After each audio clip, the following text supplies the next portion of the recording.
Hai Sobat Kata Cerita, sudah siap dengarkan cerita selanjutnya? Let's go! Bab 14. Man, sambil menunggu mobilmu selesai, bagaimana kalau kamu sekeluarga main ke rumahku saja? Tawar Pak Samsul. Gimana ya? Niatnya sih nanti sore Sam baru aku mau main ke rumah kamu, ucap Pak Iman yang melihat ke arah anak istrinya itu. Sebab mereka bertiga juga merencanakan ingin pergi ke tempat wisata yang ada di kota M. Naina yang melihat kebimbangan sang ayah pun tersenyum di balik cadarnya. Enggak apa-apa, Bah. Kita bisa pergi lain waktu kok. Silaturahmi itu penting, Bah, ujarnya. Iya, Bah. Enggak apa-apa. Lagian Nana juga sudah berkumpul lagi sama kita. Kita bisa pergi kapan-kapan aja, timpal Bu Umayyah. Nah, sudah dapat lampu hijau nih. Jadi, celetuk Pak Samsul dengan tersenyum senang. Baiklah, inti ini suka maksa sekali ya.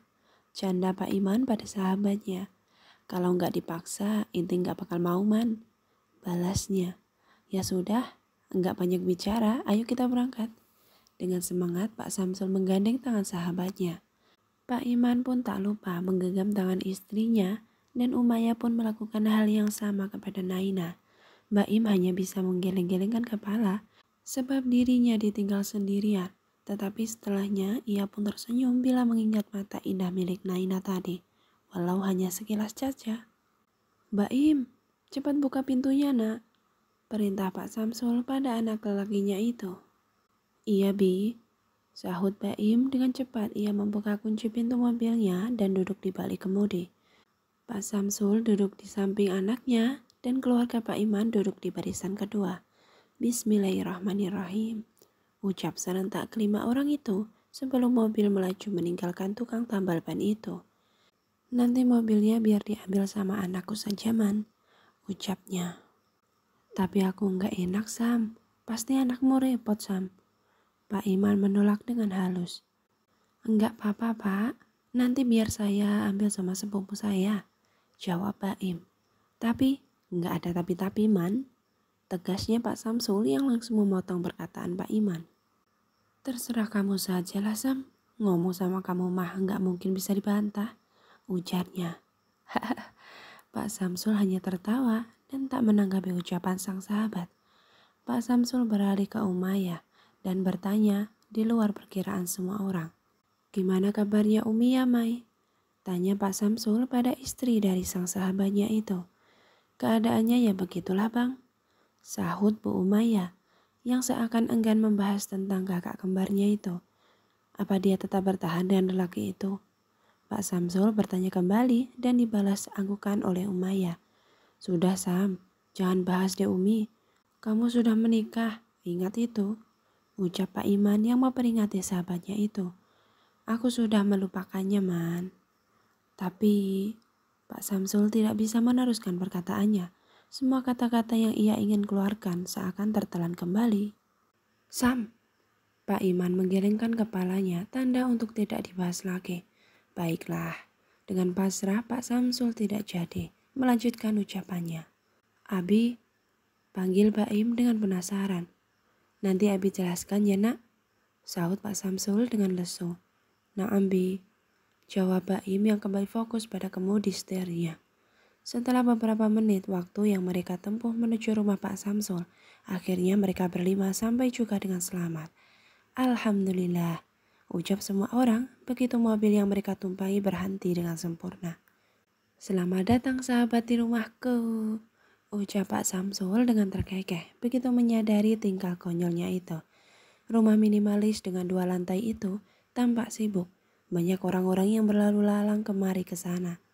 Wah, rumahmu sibuk sekali. Aku jadi nggak enak nih, ucap Pak Iman yang merasa sungkan. Santai saja man, mereka kerabat aku kok. Mereka datang buat acara nanti malam. Pak Samsul memberitahukan tamunya itu. Tapi tetap saja aku nggak enak Sam. Kamu mah mesti kayak gitu. Dari dulu pasti nggak enak mulu, protes Pak Samsul. Sudah, nggak usah sungkan atau nggak enakan. Anggap aja rumah sendiri, lanjutnya. Setelah itu ia menarik tamunya untuk segera masuk ke dalam rumahnya. Pak Iman yang tangannya ditarik, secara spontan ia pun menarik tangan istrinya dan Umayyah lagi-lagi melakukan hal yang sama yang dilakukan oleh suaminya. Abi, kasihan loh tamunya kalau Abi tarik kayak gitu. Tugas Baim. Kalau nggak kayak gini, nih orang nggak bakal mau masuk nak. Bantah Pak Samsul. Maafkan Abi saya ya Pak, Bu, Dek. Ucap Baim yang merasa tak enak hati akan sikap barbar sang Abi. Blush. Naina yang dipanggil itu, seketika wajahnya langsung memanas mendengar panggilan dari lelaki yang baru saja ia kenal. Nak, kamu kenapa? Kok dahi kamu memerah sih? Tanya Umayyah yang melihat dahi anak gadisnya berubah menjadi memerah. Enggak Mi, Nana enggak kenapa-kenapa kok. Ucap Naina dengan terbata. Kamu yakin dok? Tanya Pak Samsul yang ternyata mendengar perkataan Umayyah. Yakin Pak? Sahutnya dengan cepat. Ya Allah, tolonglah hamba. Jantung, oh jantung, kenapa kamu berdebar hanya dengan mendengar panggilan itu? Tuturnya di dalam hati. Ya Allah, hamba mohon, lindungilah hamba dari semua jenis fitnah yang ada di dunia ini. Naina berdoa di dalam hatinya. Ya Allah, bila gadis ini jodohku, maka izinkanlah aku dekat dengannya. Ucap Baim yang melihat salah tingkah Naina. Astagfirullah. Secara tiba-tiba Baim beristighfar. Begitu ia terlalu intens melihat Nana. Semua orang yang mendengar itu secara spontan menoleh ke arah Baim. Ada Baim? Kok kamu beristighfar? Tanya sang Abi yang heran akan tingkah putra sematawayangnya itu.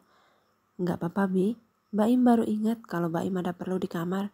Baim pamit dulu ya semuanya. Assalamualaikum. Elak Baim yang memberi alasan dan pergi begitu saja setelah ia mengucapkan salam. Ya Allah, apa yang hamba perbuat? Kenapa hamba bisa melihatnya begitu dalam? Sesalnya, begitu ia sudah ada di dalam kamarnya. Ya Allah, tunjukkanlah jalanmu padaku. Bila dia memang jodohku, tolong permudah semuanya. Tapi bila tidak, tolong hapus rasa ini. Sambungnya. Lebih baik aku sholat saja dulu untuk menenangkan hati ini. Ucapnya yang berlalu ke kamar mandi untuk berwudu dan sholat. Sementara di lantai bawah, keempat orang itu sedang berbincang dan sesekali Naina menimpal bila ia ditanya. Oh, berarti Nana sudah lulus pondok? Tanya Pak Samsul. Betul Pak, sahut Naina dengan ramah. Jangan dipanggil Pak dong, panggil Abi saja nak. Pinta Pak Samsul pada Naina. Tapi, sudah nak, kamu turuti saja. Kalau enggak nanti panjang urusannya. Pak Iman memotong perkataan Naina sebelum Naina menyelesaikan ucapannya. Hahaha, sepertinya kamu hafal sekali ya sama diriku ini. Bukannya tersinggung, tapi Pak Samsul malah ketawa senang. Bagaimana aku nggak hafal? Kan emang sifat kamu yang suka memaksa orang. Pak Iman mendengkus kesal bila mengingat semua kejadian waktu semasa mereka di pondok dulu. Selepas sholat maghrib, acara tasyakuran pun dimulai dengan Pak Iman yang menjadi pemimpin doanya. Sebelum acara dimulai, Pak Samsul meminta teman karibnya itu yang menjadi pemimpin acara tersebut. Tentu saja Pak Iman langsung menolaknya dengan tegas, sebab ia merasa tak pantas memimpin doa itu. Tapi lagi-lagi Pak Iman hanya bisa mengalah, sebab Pak Samsul terus saja mendesaknya. Akhirnya, seperti sekarang, Pak Iman yang memimpin doa, untung saja dirinya masih hafal dengan semua ilmu yang ia dapat dari pondoknya dulu. Akhirnya acara pun berjalan dengan sukses tanpa ada yang kurang. Bagian wanita dan pria dipisah tentunya. Bahkan Pak Samsul juga mengundang beberapa teman karibnya dulu di semasa mondok bersama Pak Iman. Man, ternyata inti gak lupa ya sama ilmu yang kita pelajari dulu. Celetuk Pak Torik yang ternyata ikut menghadiri acara temannya itu. Alhamdulillah kalau masih berguna kan? Ucap Pak Iman yang merendah. Inti ternyata masih suka merendah ya Man. Komentarnya lagi. Ah, ente yang terlalu meninggi dalam memuji Rik. Orang aneh gak kayak gitu juga. Sahutnya lagi dengan senyum. Ayo kita kumpul-kumpul sama yang lain. Tiba-tiba Pak Samsul menimpal percakapan kedua orang itu dan meminta mereka untuk berkumpul atau bisa dibilang reunian semasa pondok. Untuk para istri dan anak yang mereka bawa sudah dipisahkan. Mungkin cuma 2 atau 3 orang perempuan yang sealumni dengan mereka para lelaki. Termasuk Umayyah, wanita yang menikah dengan pria lulusan pondoknya itu. Ini Hesti kan? Tanya Bu Umayyah untuk memastikan wanita berhijab yang duduk di sampingnya itu teman alumninya juga dulu. Bersambung, lanjut di bab 15 ya.